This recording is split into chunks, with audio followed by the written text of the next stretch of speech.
Here are some secrets for you about the Audemars Piguet. Love it or not, the Royal Oak is an unparalleled chapter in horological history. Without it, we might all be wearing Apple Watches today. The Royal Oak cemented its legendary status through its unique blend of aesthetics, price, and materials. Its appearance was revolutionary, breaking away from the traditional form-follows-function approach that dominated Audemars Piguet and the watchmaking industry. Instead, the Royal Oak adopted the philosophy of "why not" in its design. When it comes to price, the Royal Oak was a game changer. It came with a hefty price tag, around 10 times that of a Rolex Submariner, making it seem as though it should be made of precious metals. However, the Royal Oak was crafted from stainless steel, not gold. This decision wasn't about cost-cutting, but rather a bold choice to embrace steel as the primary material, while gold, traditionally Audemars Piguet's preferred choice, took a back seat. Interestingly, the initial Royal Oak models were not constructed from steel, but from white gold. The intricacy of the case and bracelet components presented a manufacturing challenge, and the prototypes were first created in gold due to its malleability and ease of machining. The transition to steel required significant setup costs, making steel production more expensive than gold for Audemars Piguet. However, this added expense was easily justified given the Royal Oak's success. The Royal Oak may be Audemars Piguet's most famous watch, but that's only part of the story. The brand has a plethora of timepieces that often remain under radar. In 1986, two enterprising Audemars Piguet employees, Dominique Renaud and Giulio Papi, shared a dream of crafting grand complications. They took a bold step, akin to challenging someone with, "If you think you can do better, why don't you do it yourself?" In response to their aspiration, they decided to circumvent the conventional watchmaker's career path and founded their own master watchmaking firm, Renaud et Papi. It's essential to grasp the context of their venture. At that time, the Swiss watchmaking industry was in a state of decline. It's akin to investing in radio on the day MTV launched. However, there was a watchmaker named IWC trying to rekindle a resurgence of sorts. Under the visionary leadership of Gunther Blumlein, a watch industry legend who played a pivotal role in the revitalization of not just IWC, but also Jaeger-LeCoultre and A. Lange&Sons, Dominique Renaud and Giulio Papi embarked on a remarkable journey. The challenge posed to them was formidable.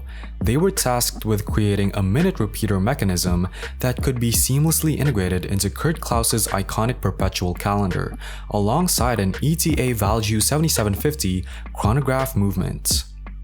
This challenge, which they enthusiastically embraced, became a testament to their exceptional skill and ingenuity. However, despite receiving widespread acclaim and recognition for their extraordinary achievements, the economic reality was less forgiving. So, Dominique and Giulio returned to Audemars Piguet with a proposition. In a bold move, they proposed that Audemars Piguet acquire a majority share of their independent venture, Renaud et Papi, on one condition.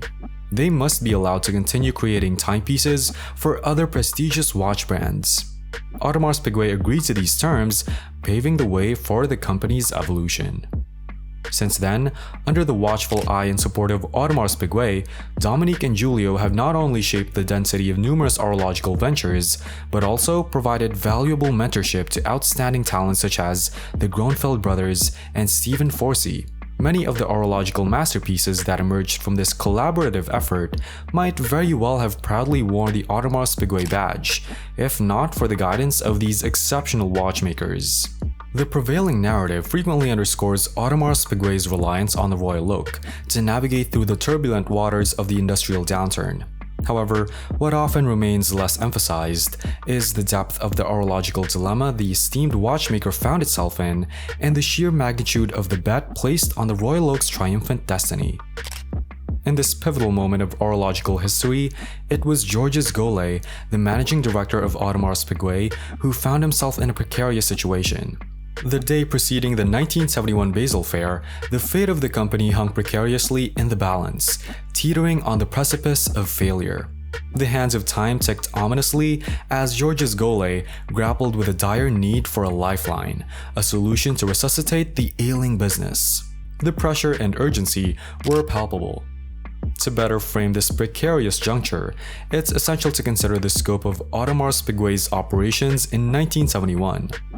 In that year, the company produced a mere 5,000 watches in total. To put this into perspective, it's worth noting that this number encompassed the entire range of their timepieces, not the output for each specific model. Today, in stark contrast, the brand boasts a production volume that is approximately tenfold greater.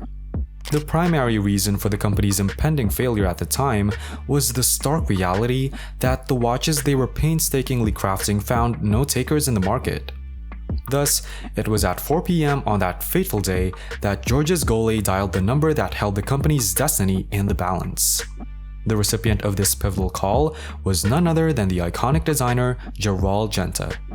Unbeknownst to both men at the time, this would not merely be a lifeline for Audemars Piguet, but an audacious corporate gamble on par with some of the most legendary business risks in history, comparable to the introduction of New Coke. To rescue the company from its dire straits, the Royal Oak, originally bearing the name Safari, had to execute a grand rescue operation. Audemars Piguet couldn't afford a tentative, small-scale approach, testing the waters with a limited batch before scaling up production. The situation called for a bold and unwavering commitment. It was an all-or-nothing gamble that had to be undertaken. The financial commitment to acquire the necessary machinery for crafting the intricate steel case and bracelet alone was staggering. The numbers only added up if the overall Royal Oak production was drastically increased by an astounding 50%. Georges Goulet made a daring high-stakes wager, and it was akin to putting the fate of the business on red in a game of roulette. By 1975, a mere 3 years following the Royal Oak's introduction, the outlook appeared uncertain. The first batch of 2,000 Royal Oaks had just found buyers, and the business remained teetering on a precipice. Remarkably, against the backdrop of conventional wisdom and the gambler's fallacy, the bold decision was made to double down and produce an additional 2,500 pieces.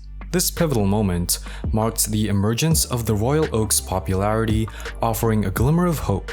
By the mid-1980s, production numbers had soared to well over 10,000 units annually. Georges Goulet, whether a gambler or not, made the most significant bet of his career on the eve of the 1971 Basel Fair. In a remarkable twist of fate, it paid off in a grand fashion.